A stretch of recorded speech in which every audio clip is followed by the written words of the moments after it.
यह कहानी एक दीपा नाम की लड़की की है जो रामनगर नामक शहर में अपने पति और सास ससुर के साथ रहती है। दीपा का पति संजय एक ऑफिस में अकाउंटेंट की जॉब करता है। दीपा बहुत ही साधारण सी घरेलू स्त्री है जो अपने सास ससुर और पति की सेवा करना ही अपना धर्म समझती है। एक दिन दीपा की छोटी बहन कविता का फोन आता है। वह दीपा से कहती है कि दीदी, मेरे फाइनल ईयर के एग्ज़ाम हैं, सेंटर आपके घर के पास पड़ा है, इसीलिए आज शाम तक मैं आपके पास आ जाऊंगी। दीपा बहुत खुश हो जाती है। दीपा की बहन कविता दीपा से बिल्कुल अपोजिट होती है। वह बहुत स्टाइलिश होती है और हमेशा ही छोटे छोटे कपड़े पहनती है। दीपा कविता के आने की खुशी में उसके लिए अच्छा अच्छा खाना बनाती है। शाम को कविता दीपा के घर आ जाती है। कविता एक छोटी सी स्कर्ट और क्रॉप टॉप पहनकर आती है। उसी समय दीपा का पति संजय भी वहां पर आ जाता है। वह कविता को ऐसे कपड़े पहने देख अचंभित हो जाता है। वह कविता को ऊपर से नीचे तक घूर घूर कर देखने लगता है। कविता कहती है कि क्या हुआ जीजू, मुझे अचानक यहाँ देखकर शौक हो गए क्या? संजय कहता है, नहीं कविता, ऐसी बात बिल्कुल भी नहीं है। मैं तो यह देख रहा था कि तुम कितनी बड़ी हो गई हो। अब तो तुम्हारे लिए लड़का देखना पड़ेगा, तुम्हारी शादी जो करवानी है। कविता कहती है, जीजू, मैं दीदी की तरह इतनी जल्दी शादी नहीं करूंगी। मुझे तो अभी लाइफ में बहुत इंजॉय करना है। संजय हंसकर अपने रूम में चला जाता है। वह रूम में बैठकर कविता की खूबसूरती को याद करता है और अपने आप में बड़बड़ाते हुए कहता है, मेरी साली तो जवान हो गई है और मेरी बीवी से भी ज़्यादा खूबसूरत है। वह तो काश एक बार मिल जाए तो मुझे भी मज़ा आ जाएगा। रात के समय जब दीपा और संजय बेडरूम में सोने जाते हैं तब दीपा तो सो जाती है, लेकिन संजय को नींद नहीं आती। उसने जब से कविता को देखा था उसके तो होश, नींद, चैन सब उड़ गए थे। संजय से बर्दाश्त नहीं हुआ। वह कविता के रूम में चला गया।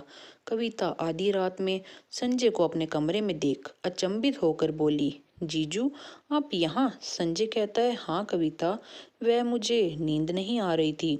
मुझे लगा तुम्हारे पास आकर तुमसे बात कर लेता हूँ। वैसे भी तुम बहुत समय बाद यहाँ आई हो। कविता, हाँ जीजू, मैं भी आपके साथ बात करना चाहती थी। संजय मन ही मन खुश हो जाता है और कहता है, कविता, एक बात तो बताओ, तुम्हारा कोई बॉयफ्रेंड है? कविता कहती है, जीजू ये कैसा सवाल पूछ रहे हो? संजय कहता है, कविता, तुम मुझे अपना दोस्त समझो और बताओ, कोई बॉयफ्रेंड है तुम्हारा? कविता कहती है, हाँ जीजू, अभी 2 महीने पहले ही बनाया है। संजय कहता है, फिर तो तुम दोनों रिलेशनशिप में भी आ गए होंगे। कविता शर्मा जाती है और कहती है, जीजू यह कैसी कैसी बातें पूछ रहे हो आप? संजय कहता है, अरे कविता, शर्माती क्यों हो, बताओ ना। कविता कहती है, नहीं जीजू, अभी तक हमारे बीच में ऐसा कुछ भी नहीं हुआ है। संजय खुश होकर कहता है, इसका मतलब अभी तक तुम कच्ची कली हो। कविता, क्या जीजू, आप भी ना? संजय कहता है, वैसे कविता, जब हम किसी के साथ फर्स्ट टाइम रिलेशनशिप में आते हैं तो हम कभी उस इंसान को भूल नहीं पाते, इसलिए मैं चाहता हूँ तुम कभी मुझे ना भूलो। कविता थोड़ा शौक होकर कहती है, जीजू ये कैसी बातें कर रहे हो आप? संजय कविता के करीब जाने लगता है और कविता दबी आवाज में कहती है, जीजू दीदी आ जाएगी, वह देख लेगी। संजय कविता की बात नहीं सुनता। संजय कविता के साथ हम बिस्तर हो जाता है। हम बिस्तर होने के बाद संजय कविता से कहता है, वाकई कविता, तुमने तो मुझे खुश कर दिया। ऐसा कहकर संजय अपने कमरे में चला जाता है।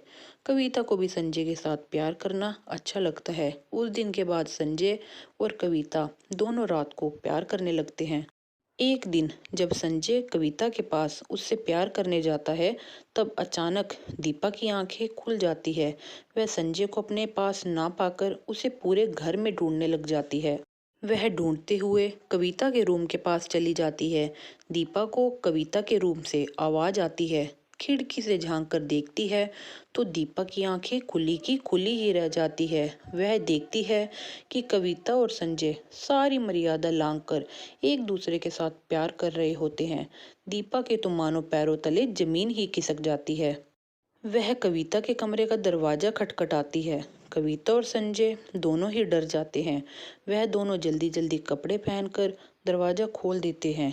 दरवाजे के खुलते ही दीपा कविता को एक जोरदार थप्पड़ मारती है और कहती है, कल मुही, मैंने तुझे इसलिए आ रखा था कि ताकि तू मेरे ही घर पर वार करे, मेरा ही घर तोड़े। डायन भी 7 घर छोड़कर वार करती है और तूने तो अपनी बहन के घर पर ही वार कर दिया। दीपा कहती है, तुम दोनों की हरकतें तो मैं सासू माँ और ससुर जी को बताती हूँ। वह जैसे ही कमरे से बाहर आने वाली होती है, कविता और संजय दीपा के पैर पकड़कर माफी मांगने लगते हैं। दीपा दोनों को माफ कर देती है और अगले ही दिन कविता को वापस भेज देती है। संजय दीपा से ठीक से नजरें भी नहीं मिला पाता। संजय दीपा के दिल से उतर जाता है क्योंकि उसने काम ही इतना घिनौना किया हुआ होता है। तो दोस्तों, ये थी हमारी आज की कहानी। उम्मीद करते हैं कि आपको हमारी आज की कहानी जरूर पसंद आई होगी। अगर आपको हमारी आज की कहानी पसंद आई हो तो हमारी वीडियो को लाइक कर दीजिएगा। साथ ही साथ अगर आप चैनल पर नए हैं और आपने अभी तक हमारे चैनल को सब्सक्राइब नहीं किया तो हमारे चैनल को जरूर सब्सक्राइब कर लीजिएगा और साथ ही घंटी के बटन को दबाकर ऑल पर सेट कर लीजिएगा ताकि हमारे आने वाली वीडियोस की नोटिफिकेशन मिल सके आपको सबसे पहले। तो दोस्तों, मिलती हूँ आपसे अपनी अगली वीडियो में। तब तक के लिए आप सबको धन्यवाद।